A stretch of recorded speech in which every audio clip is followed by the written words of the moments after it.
চিনলে মানুষ, চিনলে না তার মন, কথাটা আমাদের লোকগীতিতে খুব জনপ্রিয়। কিন্তু যখন দেশের প্রধানমন্ত্রী বা রাষ্ট্রপতির মতো ব্যক্তিরা মানুষ চিনতে ভুল করেন, তখন তার খেসারত দিতে হয় কোটি কোটি সাধারণ মানুষকে। 2026 সালের এই মে মাসে বিশ্ব রাজনীতি ঠিক এমনই এক সন্ধিক্ষণে দাঁড়িয়ে আছে। নমস্কার, আপনারা দেখছেন খবর ডিকোড। সরাসরি একটা কাল্পনিক দৃশ্য ভাবুন তো। আপনার পাড়ার সবথেকে বড় দাদা হঠাৎ একদিন পাড়ার শান্তি বজায় রাখার জন্য এমন একজনকে দায়িত্ব দিলেন যে নিজেই আসলে চোরদের সাথে তলে তলে হাত মিলিয়ে চলে। ফল যা হওয়ার তাই হলো। শান্তি তো ফিরলই না, উল্টে দাদার ঘরের আলমারিটাই ফাঁকা হয়ে গেল। ঠিক এরকমই এক অদ্ভুত গল্পের নায়ক হয়ে উঠেছেন ডোনাল্ড ট্রাম্প।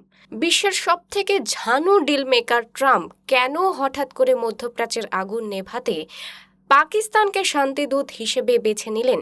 কেন তিনি নিজের পরিপ্রেক্ষিত বন্ধুদের পাশে সরিয়ে রেখে এমন এক শক্তির ওপর বাজি ধরলেন যার বিশ্বাসযোগ্যতা নিয়ে খোদ মার্কিনরাই সন্দিহান? আজ মার্কিন মিডিয়া যে তথ্য ফাঁস করেছে তা জানলে আপনিও চমকে উঠবেন। দাবি করা হচ্ছে যখন আমেরিকা আর ইসরায়েল মিলে ইরানে একের পর এক মিসাইল হামলা করছিল, তখন পাকিস্তান নাকি পর্দার আড়ালে বসে ইরানের যুদ্ধবিমানগুলোকে নিজেদের এয়ারবেসে আশ্রয় দিচ্ছিল।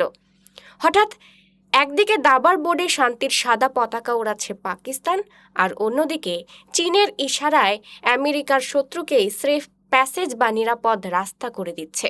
আজ আমরা ডিকোড করব কেন ট্রাম্পের ডানহাত হিসেবে পরিচিত লিন্ডসে গ্রাহাম আজ পাকিস্তানের ওপর মারমুখী, কেন নেতানিয়াহু সরাসরি পাকিস্তানের নাম ধরে হুঁশিয়ারি দিচ্ছেন, আর ট্রাম্প কি তার বিদেশ নীতির জীবনের সবথেকে বড় স্ট্র্যাটেজিক ব্লান্ডার বা ভুল চালটা দিয়ে ফেললেন।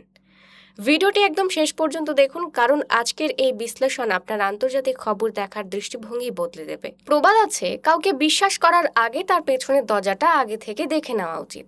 পাকিস্তানের ক্ষেত্রে এই প্রবাদটা আজ ধ্রুব সত্য হয়ে দেখা দিয়েছে। আমেরিকার ইন্টেলিজেন্স রিপোর্ট দাবি করছে ইরান আর আমেরিকা যুদ্ধের সময় ইরানের বেশ কিছু গুরুত্বপূর্ণ যুদ্ধবিমান পাকিস্তানের নূর খান এয়ারবেসে লুকিয়ে রাখা হয়েছিল। এখন প্রশ্ন করতে পারেন, নূর খান বেসটাই কেন? কারণ এটি স্রেফ কোনো মামুলি বিমান ঘাঁটি নয়, এটি রাওয়ালপিন্ডির একদম কাছে, যা আসলে পাকিস্তানি সেনার আসল শক্তি কেন্দ্র।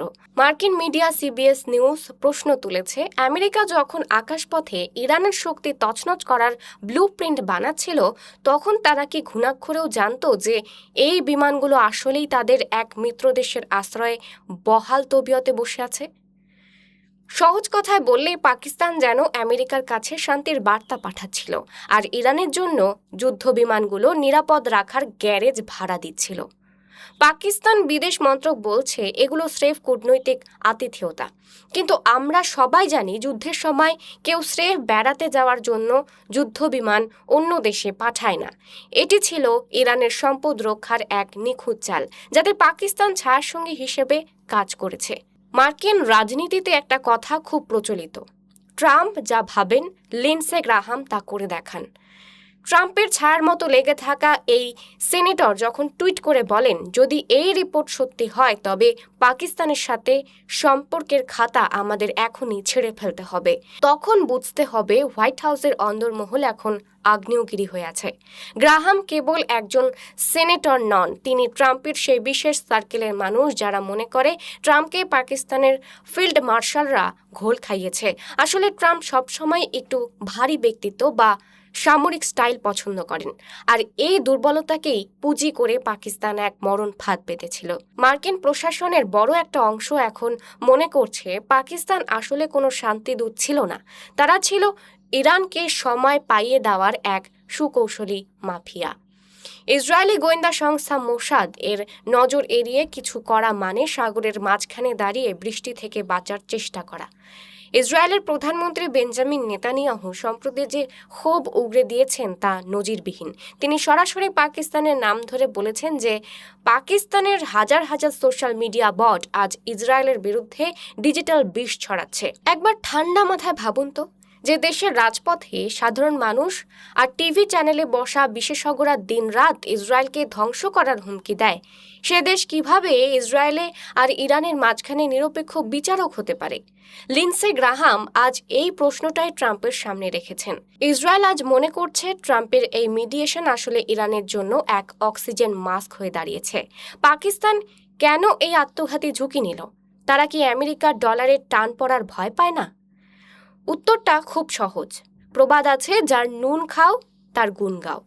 পাকিস্তানের সামরিক সরঞ্জামের প্রায় ৮০% আজ আসে চীন থেকে, আর চীন আজ ইরানের সবথেকে বড় অর্থনৈতিক খুঁটি।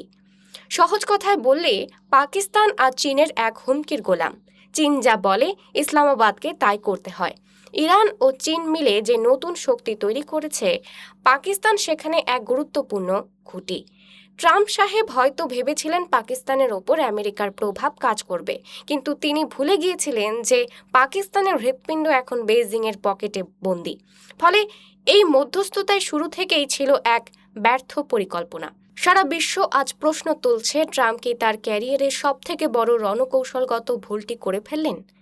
ট্রাম্প সবসময় নিজেকে একজন স্মার্ট ডিল মেকার বা জদরেল ব্যবসায়ী মনে করেন, কিন্তু এই ডিলে তিনি লাভ কার করলেন?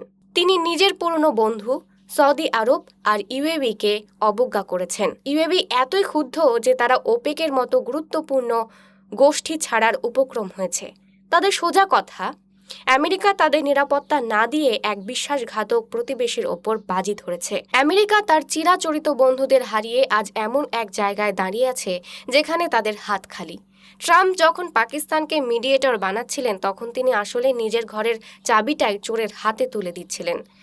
আজকের সবথেকে বড় সত্যি হলো, ডোনাল্ড ট্রাম্প নিজেই এখন বুঝতে পারছেন যে ইরানের সাথে যুদ্ধবিরতি বা সিজফায়ার এখন কোমায় চলে গেছে। ইরান যে শান্তি প্রস্তাব পাঠিয়েছিল, ট্রাম্প তাকে সরাসরি আবর্জনা বলে ডাস্টবিনে ফেলে দিয়েছেন। তাহলে গত কয়েক মাস ধরে যে আলোচনার নাটক চলল, তাতে কার ফায়দা হলো? উত্তরটা পরিষ্কার, ইরানের। এই কয়েক মাসে ইরান সময় পেয়েছে তাদের মিসাইলগুলো গুছিয়ে নেওয়ার, তাদের বিমানগুলোকে পাকিস্তানে সরিয়ে নিয়ে সুরক্ষিত করার এবং যুদ্ধের জন্য নিজেদের ভাড়ার প্রস্তুত করার। অন্যদিকে আমেরিকা স্রেফ সময় নষ্ট করেছে। পাকিস্তানের এই ডাবল গেম ইরানকে যে বাড়তি সময়টুকু দিয়েছে, তার মাসুল হয়তো আগামী দিনে হাজার হাজার মানুষের প্রাণ দিয়ে মেটাতে হবে।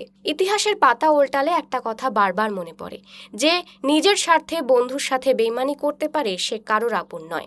পাকিস্তান আজ যে বিশ্বাসঘাতকতা করেছে, তা কেবল আমেরিকার জন্য নয়, ভারতের জন্য এক বড় সংকেত। পাকিস্তান প্রমাণ করে দিয়েছে যে তারা বেইজিংয়ের ইশারায় যে কোনো আন্তর্জাতিক নিয়ম ভাঙতে পারে। ভারত আজ এক উদীয়মান শক্তি, কিন্তু মনে রাখবেন, হাতির লড়াইয়ে সবথেকে বেশি ক্ষতিগ্রস্ত হয় ঘাস। পাকিস্তান ইরানের বিমান বাঁচিয়ে দিয়ে যে ক্রেডিট অর্জন করলো, তা আগামী দিনে তাদের সীমান্তে নতুন এক ষড়যন্ত্রের ব্যবহার করবে না, তার গ্যারেন্টি কেউ দিতে পারবে না। ট্রাম্প হয়তো এখন বুঝতে পারছেন কেন ভারত সবসময় পাকিস্তানকে বিশ্বাস করতে বারণ করে। ট্রাম্পের এই ভুল কি বিশ্বকে এক নতুন মহাপ্রলয়ের দিকে ঠেলে দিচ্ছে? কমেন্ট বক্সে আপনাদের মতামত জানাতে ভুলবেন না। আপনাদের প্রত্যেকটি কমেন্ট অত্যন্ত গুরুত্ব সহকারে পড়ি আমরা। এরকমই খবরের পেছনের খবর নিয়ে আলোচনা করব আমি, তাই খবর ডিকোডকে সাবস্ক্রাইব করতে ভুলবেন না। দেখা হবে পরবর্তী ভিডিওতে। ততক্ষণ পর্যন্ত ভালো থাকবেন, সুস্থ থাকবেন। ধন্যবাদ।